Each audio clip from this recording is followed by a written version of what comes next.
Samuel Eto'o a-t-il le profil qu'il faut pour diriger la Fédération camerounaise de football?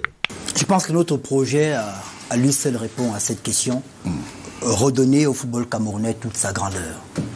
Parce qu'aujourd'hui, l'heure est grave.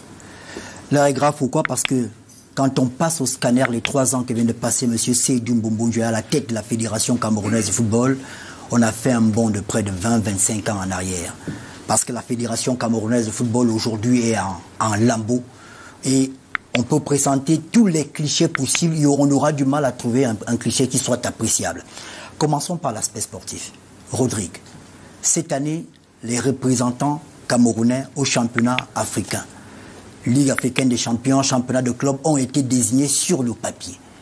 Quelque chose qui se fait sur le terrain. C'est sur le terrain qu'on désigne. On sait que le champion du Cameroun joue la Ligue africaine des champions, le vice-champion joue telle compétition, le vainqueur de la coupe joue telle compétition. Mais cette année, on s'est assis dans un bureau, on a désigné Coton Sport de Garoua, je crois Fouvou de Baham et un autre club pour représenter le Cameroun au championnat des clubs africains interclubs. C'est inacceptable. Et cela résulte de quoi? Le championnat camerounais s'est joué, il s'est arrêté, on a repris, on a fait ce qu'on a pu, on a bricolé des petites coutures qui n'ont absolument rien donné. L'ancien capitaine des Lions indomptables du Cameroun n'est pas allé du dos de la cuillère pour affirmer qu'il sera le prochain président de l'instance fêtière du football, fragilisé depuis près d'une décennie par des batailles de positionnement.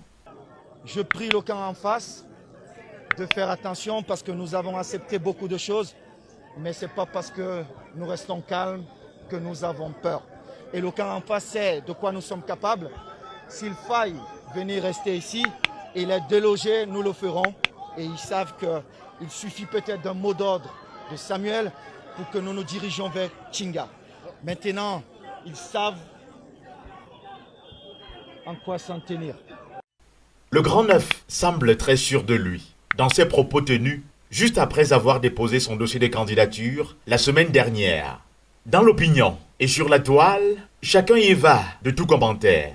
Depuis le 12 août 2009, je ne sais pas si tu as des souvenirs sur ces dates, depuis le 12 août 2009, la malédiction du capitanat des Lions indomptables a mis la clé 14 pour parler comme un quartier sur le coup de Samuel Eto'o. Est-ce que vous êtes conscient de ça? Parce que vous avez cité tout à l'heure Rigobert Song. Je vais vous rappeler aussi autre chose. En 1998, il y a eu passation de brassard entre Oman Biik et Rigobert Song. Peut-être que vous ne saviez pas. Il n'y a pas eu de souci. En 2010, vous savez ce que Rigobert Song a dit jusqu'à ce jour?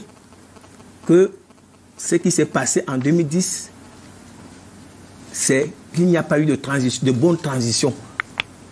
Et ça se répercute, les conséquences se répercutent aujourd'hui. Et vous voulez aujourd'hui nous faire croire que c'est ce monsieur qui peut sauver, qui peut être urgentiste? Vous trouvez que c'est sérieux ce que vous êtes en train de faire, mon cher ami, derrière et au côté de tout? Pourquoi le Petit a-t-il sollicité la foule pour l'accompagner dans cette action, alors que les autres candidats l'ont fait sans tambour ni trompette? En plus, ce public n'est pas concerné par le processus électoral.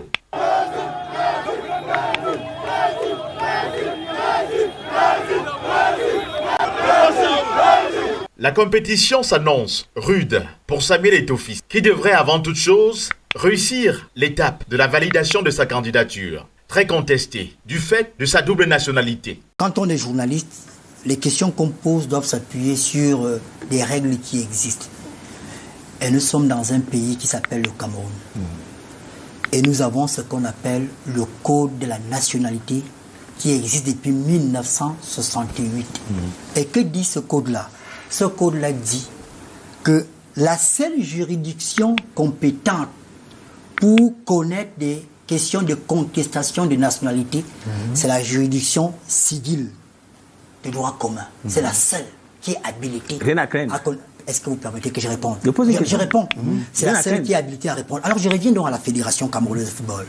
Que dit la Fédération? Que dit la loi électorale à la FECAFOOT?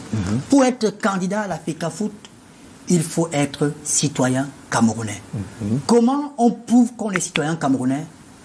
On le prouve parce qu'on a une carte nationale d'identité, parce qu'on a un certificat de nationalité. Ces deux documents sont bel et bien dans le dossier de candidature qui a été déposé à la Fédération camerounaise de football. Ensuite, le goléador camerounais devrait plus que par le passé ménager sa monture en faisant la paix avec ceux qui, à tort ou à raison, le pointent du doigt dans de nombreuses frasques qui ont émaillé son passé. Pour moi, c'est un diviseur puisqu'il ne réussit même pas à rassembler son corps de métier pour le soutenir. Samuel Eto'o-Fils a fait et continue de faire, à n'en point douter, la fierté du Cameroun dans le monde, de par son talent de footballeur de haut niveau et ses nombreux titres remportés à l'international. S'interroger aujourd'hui sur ses compétences dans la gestion n'est pas anodin, mais toujours est-il, avec toute la volonté, on peut acquérir des compétences. Il suffit de se mettre à l'école de ceux qui peuvent transmettre cette compétence. Surtout dans le cadre de la Fédération camerounaise de football. J'espère que vous avez pris du plaisir à écouter les interventions des uns et des autres dans cette autre édition d'Écho 237.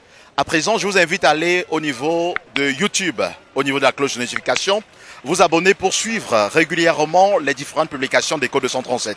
Mesdames, Messieurs, merci de nous avoir écoutés. J'étais Thierry Fa. À bientôt.